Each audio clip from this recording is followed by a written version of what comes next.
Isang transgender woman sa Bulacan inaabuso at inilalako umano ang 2 menor de edad sa kanyang suking parokyano online. Mailap ang suspect pero huwag kang pakasisigurado dahil ang resibo at ang mga otoridad hindi titigil sa pagmamanman. Isang tip ang natanggap ng Philippine National Police Women and Children's Protection Center o PNP WCPC tungkol sa nagaganap daw na cybersex operation sa Bulacan. So itong mga CCM na ito ay nakuha doon sa isang device ng nahuli sa Australia, ng Australian Federal Police. Through doon sa kanilang coordination o yung aming partnership, pinadala ito dito sa Philippines para malaman kung sino itong mga batang ito. At yun nga, nalaman namin na itong mga batang ito ay Pilipino. Ang target ng operasyon, isang miyembro ng LGBTQ na siyang utak umano ng malaswang kalakaran. Kinilala siyang si Renz Paulo Antonio, 25 years old. Ang inaalok daw niya online ang 2 menor de edad na sina Tintin, 8 years old, at Cristel, 12 years old. Ang sistema, magpapadala raw si Renz ng masiselang video at larawan ng mga bata kapalit ang 500 pesos. Pero ang mas masaklap, isinasalang din sa isang live show ang mga bata. Nakaharap nila sa video ang kliyente sa halagang 10,000 pesos.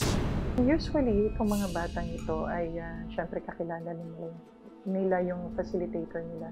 Usually, mga kamag-anak. Yung mga bata ay hikayatin nila una daw makikipag-usap lang sa mga foreign clients nila. And then after that, unti-unti na maghuhubad. And then a show kung mayroong sexual activity. Ang facilitator nila ay yung kaibigan ng mga magulang nila. Which is itong sinasabi natin na nagtatago bilang isang babae. Agad na nagkasa ang PNP WCPC ng surveillance para malaman ang kinaroroonan ng suspect. Pero hindi naging madali ang paghahanap nila dahil ang suspect napag-alamang gumagamit siya ng dummy account sa kanyang mga transaction online sa mga kliyente. Meron siyang 3 dummy accounts. So nagpapatagal ito para ma-pinpoint talaga namin kung sino itong taong dapat ay arrested na. Pero hindi tumigil ang mga otoridad para matukoy ang kinaroroonan ng suspect. Nung una, yung location hindi definite. So hindi talaga yung location na nandun siya. Medyo hinintay namin para malaman kasi lumipat siya ng location. Kaya naman ang mga otoridad kasama ang resibo agad na nagsagawa ng traffic operation para tuluyan na mahuli ang suspect. So our target for this day is this person. Kasama ang Bulacan Police City Social Welfare Development Office ng Bulacan, isang miyembrong Australian Federal Police at ang resibo. Agad kami nagtungo sa target location.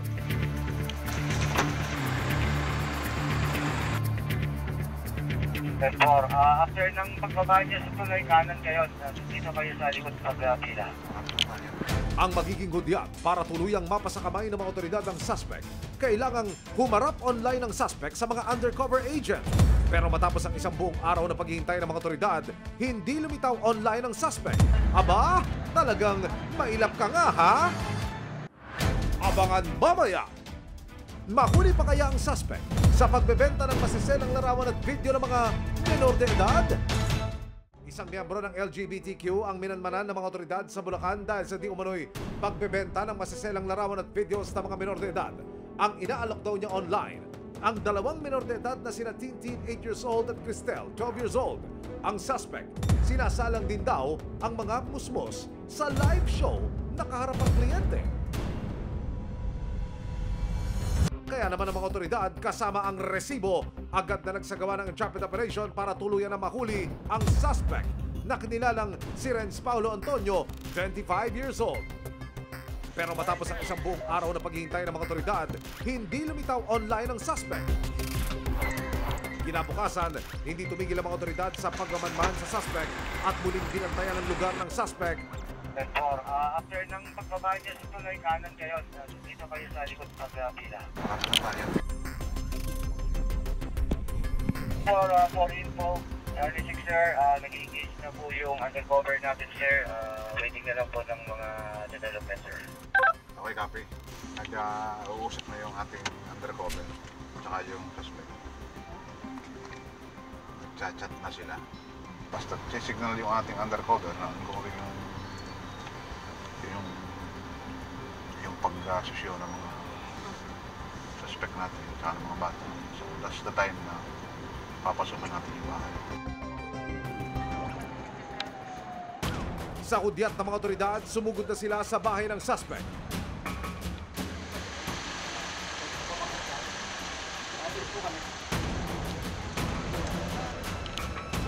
Dito na bumungad sa mga otoridad ang suspect na si Renz at tuluyan siyang inaresto. Habang inaaresto ang suspect, si Renz nagde-deny pa. Nagulat na po ako. Ano naman po ako Friends, si Kim na Australian national na binigyan mo ng mga malalaswang video ng mga minor de edad ay nahuli na sa Australia. Yung mga video ng mga dinala mo sa kanya, yung mga batang na dito na biktima dito, yun ang naging paglabag mo sa batas. Naintindihan mo? Hindi naman po sila, mga bata. Hindi na sila mga bata? Hindi naman po, ako naman po talaga yun. May mga bata kang in-offer. May mga bata kang binigyan ng video. Parang hindi po sila yun. Sino sila?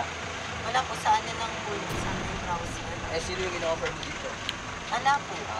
Karapatan ka manahimik ha, naintindihan mo? Pero karapatan mo malaman ang posesyon lang. Okay? Yun sinabi ko sa kanya, sabi ko, hindi pa ako pwede dito mga bata, wag ako. Kaya nga po, nung time na nangihingi siya ng mga mukha lang ako sa browser, pero hindi yun bata. Ang tanong, nasaan po kaya yung kanilang mga biktima na subject naman ng rescue operation? Sa paghahalugog ng mga alagad ng batas, sa loob ng bahay, dalawang babaeng minor de edad naman ang nasagip ng mga social worker na kumpirmadong biktima ng suspect.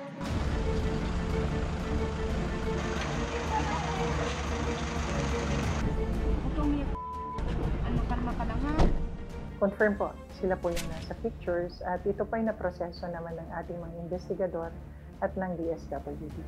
Agad silang dinala sa PNP WCPC.